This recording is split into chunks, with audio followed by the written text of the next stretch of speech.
Eu gostaria agora de estar pregando uma mensagem. Não é uma mensagem muito fácil de pregar, também não é uma mensagem muito fácil de ouvir, mas já faz quase 30 dias que eu venho pensando nessa mensagem e eu gostaria que você abrisse comigo em Mateus capítulo 16, versículo do 13 ao 18. Eu quero falar sobre a importância da verdadeira igreja aqui na terra. Está escrito: e chegando Jesus às partes de Cesareia de Filipe, interrogou os seus discípulos, dizendo: quem dizem os homens ser o Filho do Homem? E eles disseram: uns João Batista, outros Elias, outros Jeremias, ou um dos profetas. Disse-lhe ele: e vós, quem dizeis que eu sou? E Simão Pedro respondendo disse: tu és o Cristo, o Filho do Deus vivo. E Jesus respondendo disse-lhe: bem-aventurado és tu, Simão Bar-Jonas, porque não revelou a carne e o sangue, mas meu Pai que estás no céu.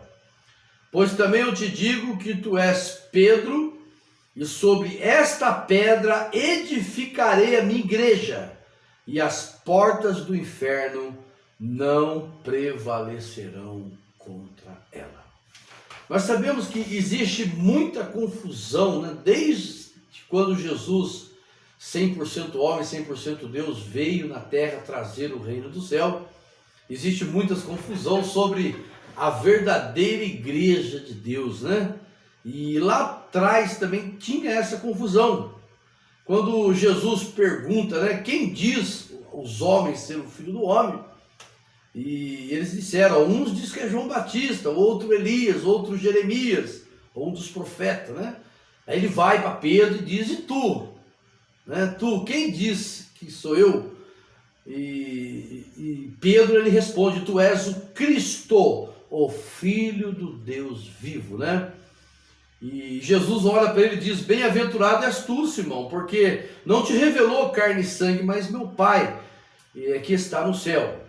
Pois também eu te digo, tu és Pedro, e sob esta pedra edificarei a minha igreja, e as portas do inferno não prevalecerão contra ela. Existem algumas igrejas fundadas sobre Pedro, né? Mas a igreja ela nunca foi fundada sobre Pedro, né? Ela foi fundada sobre a confissão de Pedro, né? Tu és o Cristo, o Filho do Deus vivo, né? Por que existe essa confusão? Porque o nome Pedro, no grego, é Petros, ou seja, uma pequena pedra, né? Já o nome pedra, no grego, é Petra, ou seja, uma grande rocha. É por este motivo que Jesus falou: esta pedra edificaria a minha igreja, né? Referindo-se a ele mesmo, a grande rocha, e não essa, referindo a Pedro, uma pequena pedra, né?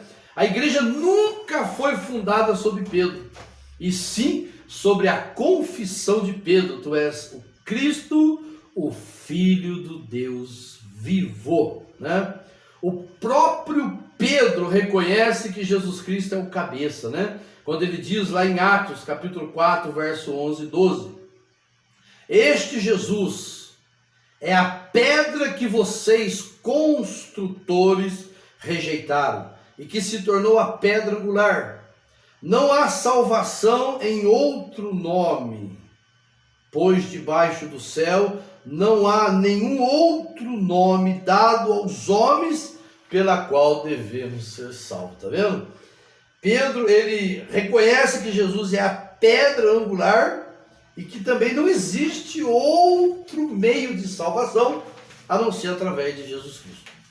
Desde o Antigo Testamento já vem falando dessa pedra, né, dessa grande rocha, referindo-se a Jesus Cristo. O próprio profeta Isaías, ele diz, em Isaías 28:16, portanto assim o Senhor Deus diz: eis que eu assentei em Sião uma pedra já provada, pedra preciosa de esquina, que está bem firme e fundada. Aquele que crer não se apresse. Está vendo aqui, ó, uma profecia? Existem muitas outras profecias no Antigo Testamento que fala dessa grande rocha, né? Paulo também, ele afirma essa verdade. Em 1 Coríntios, capítulo 10, verso 4. E beberam da mesma bebida espiritual, pois bebiam daquela rocha, ou pedra espiritual, que ia com eles. E a rocha era Cristo. Está vendo aqui? Então, a igreja, ela nunca foi fundada sobre Pedro. Ela foi fundada sobre a confissão de Pedro, né? E qual foi a confissão de Pedro? Tu és o Cristo, o Filho do Deus vivo. Louvado seja o nome do Senhor Jesus. Tá? Existe uma outra passagem também que fala que Jesus é o cabeça da igreja. Lá, Efésios 1, 22, está escrito assim, ó. E sujeitou todas as coisas aos seus pés, e sobre todas as coisas o constituiu o cabeça da igreja. Está vendo aqui? Então, a igreja, ela foi fundada por Cristo Jesus. Jesus é o fundador e é o cabeça. Essa igreja verdadeira, ela tem muito valor aqui na terra e valor para Deus. Porque as igrejas heréticas, as igrejas que se apostataram da fé, as igrejas que estão pregando aí filosofias humanas, constituídas por homens religiosos, né? Essas igrejas só têm valor para o diabo, para o inferno. Porque para Deus e para o mundo dos perdidos, a única igreja que tem valor é a igreja edificada sobre a rocha, sobre o Filho de Deus. Tu és o Cristo, o Filho do Deus vivo. A igreja de Cristo, ela tem uma missão aqui na terra, tá? E nós, como filhos, fazemos parte dessa missão, né? Nós não temos que nos tornar uma força invasora e invadir o campo do inimigo. Deus Pai, Deus Filho, Deus Espírito Santo, a Trindade Santa, todo o seu exército celestial e todos os seus filhos se tornam um grande exército e nós temos que invadir o campo do inimigo. Isso é ordem divina. Marcos capítulo 16, verso 15 e 16. E disse-lhe: vão pelo mundo todo e pregue o evangelho a todas as pessoas. Quem crer e for batizado será salvo, mas quem não crer será condenado. Está vendo aqui? O negócio é sério. Salmos 96, verso 3. Anunciai entre as nações a sua glória, entre todos os povos as suas maravilhas. E em Atos, capítulo 13, verso 47, pois assim o Senhor nos ordenou: eu fiz de você luz para os gentios, para que você leve a salvação até os confins da terra. Olha aí a ordem de proclamar a salvação aqui na terra. Atos capítulo 1, verso 8. Mas recebereis a virtude do Espírito Santo que há de vir sobre vós, e ser-me-eis testemunha, tanto em Jerusalém como em toda a Judéia e Samaria e até os confins da terra.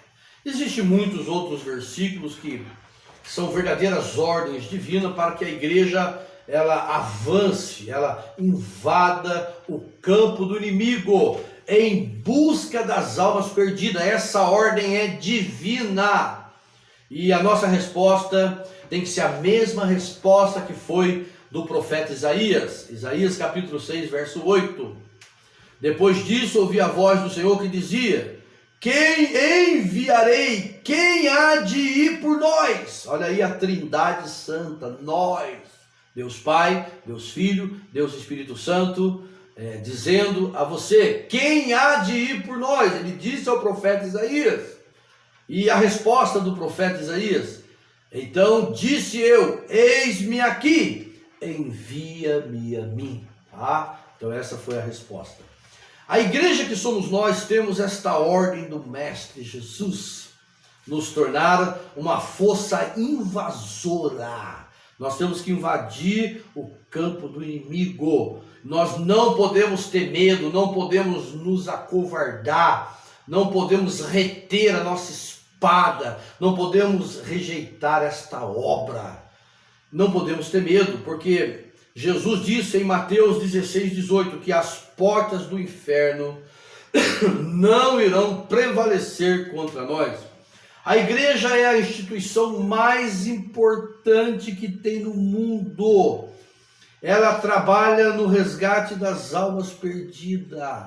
É a instituição mais importante, é a única que vai subsistir depois de toda essa era terrena. Tudo vai acabar. A igreja de Cristo continuará pela eternidade, viva e eficaz na presença do cabeça da igreja e do fundador da igreja, que é Jesus Cristo, nosso Senhor.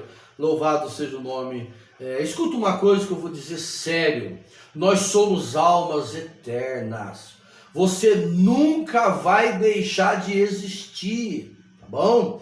Ou você passará a eternidade com Cristo, com Deus, com todos os remidos, no meio de todo o exército de anjos celestial, ou você passará a eternidade em um lugar horrível, tá? Dentro do campo do inimigo, a qual a igreja tem a responsabilidade de invadir, tem como resgate as almas perdidas, mortas em pecados e delitos, que estão à beira da eternidade. Se essas almas perdidas não forem resgatadas, nunca mais elas terão nova chance, tá? Escuta bem o que eu vou dizer. 55.300.000 pessoas morrem a cada ano. 151.600 pessoas morrem a cada dia. 6.316 pessoas morrem a cada hora. E 105 pessoas morrem a cada minuto. Quase 2 pessoas morrem por segundo no mundo. Um acidente de carro, um ataque de coração, uma queda, uma fatalidade, uma coisa é certa: você morrerá. Hoje ou amanhã, semana que vem, mês que vem, daqui 1 ano, 2 anos, 5, 10, uma coisa é certa: você em breve irá conhecer a eternidade. Hebreus 9:27 está escrito: e como aos homens está ordenado morrerem uma vez, vindo depois disso o juízo. Está vendo aqui? Então, em breve você vai sair da terra e continuará a viver no reino espiritual, tá? Não existe aniquilação, destruição da alma, morreu, acabou tudo, de forma nenhuma, tá? Assim que você sair da terra, você vai continuar vivendo do outro lado, tá? Ou você passará a eternidade no mundo dos vivos, perto de Deus, né? Como está escrito em Mateus 22:32, eu sou o Deus de Abraão, o Deus de Isaque, o Deus de Jacó. Ele não é Deus dos mortos, mas de vivos, tá? Ou então você passará a eternidade com Deus se você entregar a sua vida a Jesus, passar pelo processo da remissão, perseverar até o fim, né? Aceitar esse plano de salvação. Então você será perdoado, o seu nome será escrito no livro da vida, e quando você entrar em óbito, você será recolhido para perto do Senhor. Ou você passará a eternidade no mundo espiritual, no meio dos mortos, vivos, como eu já disse, porque não há aniquilação, não há destruição, não existe esse negócio de morreu, acabou tudo. Vocês estarão vivos, porém mortos. Vivos porque não deixarão de existir no inferno. Mortos porque estarão longe da vida original de Cristo, da fonte da vida. Louvado seja o nome do Senhor. E mortos porque estarão longe de Deus, né? Nunca mais terão nova chance, né? Chegará um dia que, como está escrito em Mateus capítulo 25:41, então dirá também os que tiverem à sua esquerda: apartai-vos de mim, malditos, para o fogo eterno, preparado para o diabo e os seus anjos. Está vendo aqui? Tá? Então existe um local lá, um destino das almas, né? Tanto aqueles que têm o nome escrito no livro da vida serão levados para o reino de Deus, e aqueles que abandonaram, ou rejeitaram, ou desprezaram o plano da salvação, esses serão lançados no inferno de fogo. Nós vamos falar um pouquinho daqui a pouco sobre isso. Eu quero dizer algo bem sério para você. Você que não é cristão, tá? Qual é a sua condição diante de Deus? O que a Bíblia fala a seu respeito, tá? Escuta bem o que eu vou dizer para você, ó. Romanos capítulo 3, verso 23, está escrito: porque todos pecaram e destituídos estão da glória de Deus, né? O que é estar destituído da glória de Deus? Perder o estado original em que foram criados. Isso aconteceu lá no Éden, tá?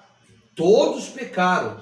Todos aqueles que estão longe de Cristo, eles estão mortos em pecados e delitos. Nós herdamos essa natureza adâmica, tá? Essa morte aconteceu lá no Éden. Gênesis capítulo 3, verso do 1 ao 6. Ora, a serpente era mais astuta que todas as alimárias do campo que o Senhor Deus tinha feito. E esta disse à mulher: é assim que Deus disse? Não comereis de toda a árvore do jardim? E disse a mulher à serpente: do fruto das árvores do jardim comeremos, mas do fruto da árvore que está no meio do jardim, disse Deus: não comereis dele, nem nele tocareis, para que não morrais. Então a serpente disse à mulher: certamente não morrereis, porque Deus sabe que no dia em que dele comerdes, se abrirão os vossos olhos e sereis como Deus, sabendo o bem e o mal. E viu a mulher que aquela árvore era boa para se comer e agradável aos olhos, e árvore desejável para dar entendimento, tomou do seu fruto e comeu, e deu também ao seu marido, e ele comeu com ela. Está vendo aqui? Então Deus deixou bem claro quando criou Adão e Eva e colocou no Éden: de todas as árvores comereis livremente, mas da árvore que está no meio do jardim, dele não comereis, nem tocareis, para que não morrais. A serpente iludiu, né? Houve a primeira sessão espírita ali, onde o diabo se apoderou da serpente e falou contra as verdades divinas, e Eva resolveu obedecer à voz da serpente. Ela vai e toca naquela árvore que estava no meio do jardim, que não era para ter tocado e nem comido. Ela come, também leva para Adão, Adão também come, os dois desobedeceram e houve a morte espiritual. Eles foram expulsos do Éden, né? E a Bíblia diz em Romanos 4,12: o pecado entrou no mundo por meio de um só homem, Adão, e o seu pecado trouxe consigo a morte. Como resultado, a morte se espalhou por toda a raça humana, porque todos pecaram. Tá vendo? Então, é uma regra geral, universal. Todos pecaram e destituídos estão da glória de Deus, né? Então, todos que estão longe de Deus, irmão, estão mortos, sem vida, porque todos pecaram e destituídos foram da glória de Deus. Nós vamos ver um trecho na Bíblia agora, irmão, que Paulo ele vai mais profundo ainda no assunto, tá? Romanos 3, capítulo 12, está escrito assim, ó: todos se extraviaram e juntamente se fizeram inúteis. Não há quem faça o bem, não há nem um só. Está vendo aqui? Todos se extraviaram e juntamente se fizeram inúteis. Não há quem faça o bem, não há nenhum só.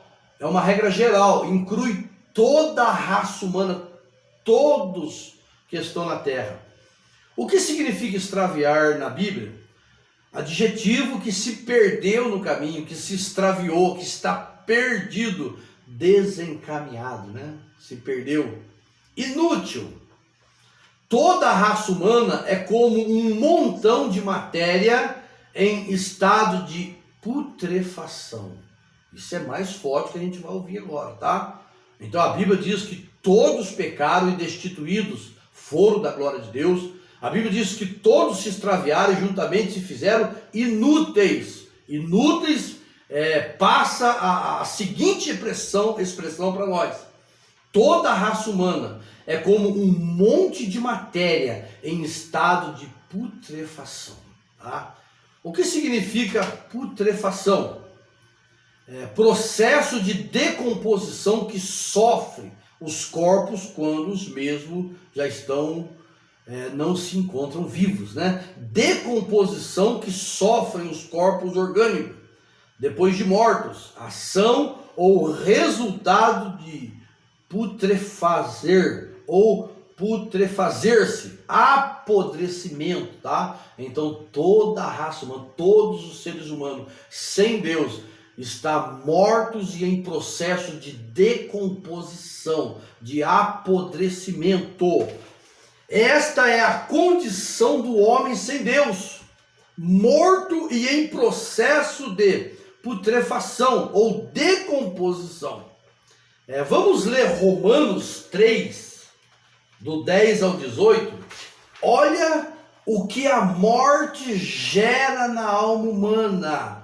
O que a morte constrói no caráter humano, na personalidade humana. Olha só, Romanos 3,10, como está escrito: não há nenhum justo, tá vendo? Todos pecaram, não existe um justo, nenhum sequer. Está escrito aí, ó, Romanos 3, do 10 ao 18, você pode conferir. Não há ninguém que entenda, ninguém que busque a Deus. Todos se extraviaram, tornaram-se juntamente inúteis. Não há ninguém que faça o bem, não há ninguém, nenhum sequer. Olha o que a morte gera nas almas humanas. Suas gargantas são um túmulo aberto. Está falando de vocês que não têm Cristo Jesus. Quem tem Cristo já saiu do estado de morte, já saiu do estado de decomposição, tá? Cristo, ele veio para dar vida aos mortos, para restaurar a condição do morto em vivo, tá? Então você que não é cristão, ó, suas gargantas são um túmulo aberto, com as suas línguas enganam, veneno de serpente está em seus lábios. Suas bocas estão cheias de maldição e amargura. Seus pés são ligeiros para derramar sangue. Ruína e desgraça marcam os seus caminhos. Não conhece o caminho da paz. Aos seus olhos é inútil temer a Deus. Está vendo? Nós vamos dizer mais para frente ainda muita coisa. Mas você vê quanta coisa ruim, maligna, mal, que é gerada na alma humana. E é fruto da morte que já opera na vida dos homens naturais, na vida dos que não têm Cristo Jesus, da vida daqueles que estão longe do reino, né?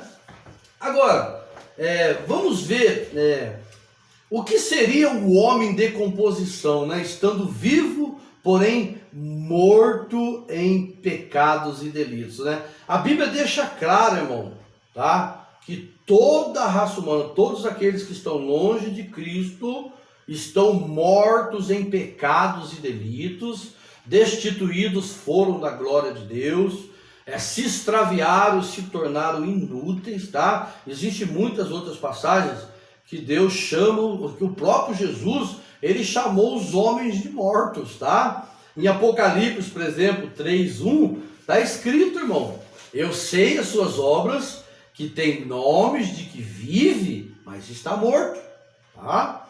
Lá em Lucas 9,60, mas Jesus lhe observou: deixa os mortos o enterrar os seus mortos, porém vai tu e anuncia o reino de Deus, né? Um discípulo queria seguir Jesus, ele disse para Jesus: deixa primeiro sepultar meu pai, né? Não quer dizer que o pai dele estava morto, tá? Mas eles tinham o costume de sepultar os seus pais e depois partir para uma jornada. Então ele disse, né, deixa primeiro sepultar meus pais. E Jesus falou: deixe que os mortos sepultem os seus mortos, né? Então acabou, falou que todos eles estão na condição de morto, né? Quando a gente vê também, irmão, o próprio Jesus, ele chamou alguns fariseus e escribas de mortos também, né? Quando a gente vê a Bíblia, por exemplo, lá em João capítulo 8, vamos lá do verso 3, né, em diante. Os mestres da lei e os fariseus, né, trouxeram uma mulher surpreendida em adultério. Fizeram-lhe ficar em pé diante de todos e disseram a Jesus: mestre, esta mulher foi surpreendida em ato de adultério. Na lei, Moisés nos ordena apedrejar tais mulheres. E o Senhor, que diz?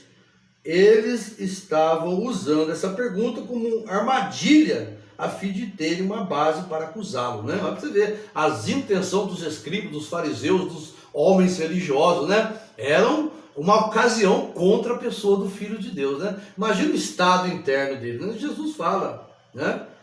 Mas Jesus inclinou-se e começou a escrever no chão com o dedo, né?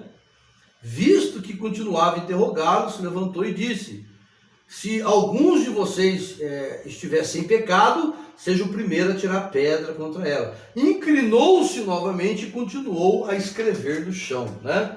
O que Jesus estava escrevendo no chão, né? A gente tem uma base, mais ou menos, lá em Jeremias, capítulo 17, verso 13. O que é escrever na terra, tá? Está escrito assim em Jeremias 17, verso 13. O Senhor, esperança de Israel, todos aqueles que te deixam serão envergonhados, e os que se apartam de mim serão escritos sobre a terra, porque abandonam o Senhor, a fonte das águas vivas. Está vendo aqui? Então, o que Jesus estava dizendo para os escribas? Vocês abandonaram Deus, vocês abandonaram a fonte das águas vivas, vocês estão destituídos da glória de Deus, vocês se extraviaram, se tornaram inúteis. Ele estava dizendo para os escribas e fariseus, quando ele escrevia no chão: vocês estão mortos em pecados e delito, não tem condição nenhuma de administrar o reino do céu. Louvado seja o nome do Senhor. Em Mateus também, Jesus chama os escribas e fariseus, irmão, de mortos, tá? Em Mateus capítulo 23, verso 27. Ai de vós, escribas e fariseus hipócritas, pois que sois semelhante ao sepulcro caiado, que por fora realmente parecem formosos, mas interiormente estão cheios de ossos de mortos e de toda a imundícia. Tá vendo? Vocês parecem um sepulcro caiado, né? Mas estão cheios de mortos, né? Cheio de imundícia. Vocês estão na posição de mortos, tá? Então todos foram destituídos da glória de Deus. Todos se extraviaram e juntamente se tornaram inúteis. Então toda a raça humana eles estão mortos e em processo de petrufação, em decomposição. É um monte de matéria em processo de petrufação, né? É muito forte isso, né? A gente está ouvindo da palavra de Deus. Mas todos nós, irmão, nascemos já em pecado, tá? Todos nós nascemos em pecado. Por exemplo, quando um bebê nasce, né, nós olhamos para ele e dizemos: parece um anjinho, né? Porém, nasceu ali um pecadorzinho, irmão, tá? Todos nós já nascemos pecador, tá? Temos que reconhecer isso aí. Se você não reconhecer que você é um pecador, um morto em decomposição, se você não reconhecer que você está extraviado e é um inútil, você não vai reconhecer que precisa de um redentor para lavar e remir e te salvar dessa condição de mortos. Então todos nós nascemos em pecado. Salmos capítulo 51, verso 5 está escrito: sei que sou pecador desde que nasci, sim, desde me concebeu a minha mãe. Tá vendo? Então todos já nasce em pecado, né? Claro que uma criança, irmão, se ela morrer criança, né, no ventre ou morrer com alguns anos de idade, ela não será condenada pelo pecado de Adão, irmão, tá? Eu acho que Jesus, ele disse, né, em Mateus 19:14, deixa vir as minhas criancinhas e não as impeça, porque o reino do céu pertence aos que são semelhantes a eles. Uma criança ainda não tem capacidade de definir a sua fé, tá? Porém nasce em pecado, mas também não é justo elas pagarem, serem condenadas, crianças, por causa do pecado de Adão e Eva, tá? Então, mas quando elas vão alcançando 14, 15, 16 anos, que elas vão sendo conscientes de si, né, que elas vão recebendo a informação que elas são pecadoras e que existe um plano de redenção, aí elas vão ter que tomar decisão, tá? Aí elas vão ter que optar. Eu quero a remissão, eu quero o perdão dos meus pecados, eu quero o Redentor na minha vida, eu quero Jesus como meu Senhor, eu quero sair desse estado de morto, tá? Quando elas crescerem, 14, 15, 16, 17 anos, elas já podem decidir as suas vidas espirituais, tá? Mas todos nascem em pecado, tá? Deixa eu dizer uma coisa séria para você, tá? Porém, quando uma criança ela vai crescendo, vai se desenvolvendo, junto dela vai se desenvolvendo também um exército de sentimentos negativos, tá? Que chamamos de influência da morte, ou influência da natureza adâmica. É um exército de sentimentos negativos, tá? Que é gerado desde a infância, desde do nascimento, tá? Pela morte espiritual que opera no nascer. Quantas crianças, irmãos, eu já presenciei com 1, 2, 3 anos, né? Briguenta, ciumenta, gosta de disputar, de concorrência, fazem escândalos quando querem alguma coisa, querem mandar nos pais, né, nos avós. Muitas crianças são mandonas, cheio de autoridade, irmão. Eu tenho 5 filhos, né? Alguns foram criados comigo desde a infância, tá? Eu lembro dos gêmeos que eu tinha, quando eles eram novinhos, 2, 3 anos, cada um tinha seu berço, né? Eles brigavam por cima do berço. Eu cheguei a presenciar de um pular para o berço do outro para sufocar o outro. Então, as crianças, irmãos, são briguentas, são ciumentas, são concorrentes, né? Existe uma série de sentimentos negativos que já operam na vida da criança, principalmente as crianças criadas sem Deus, né? Se você for analisar uma criança, principalmente criada sem Deus, você vai encontrar muitas características terríveis crescendo junto delas, tá? Essas características, elas vão crescendo e ganhando força, tá? Porque quanto mais a criança vai se desenvolvendo, mais essas características, esses sentimentos também vão crescendo junto com elas, vão ganhando força. E quando ela chega, irmão, entre 13 e 14 anos mais ou menos, elas vão sendo arrastadas para longe de Deus.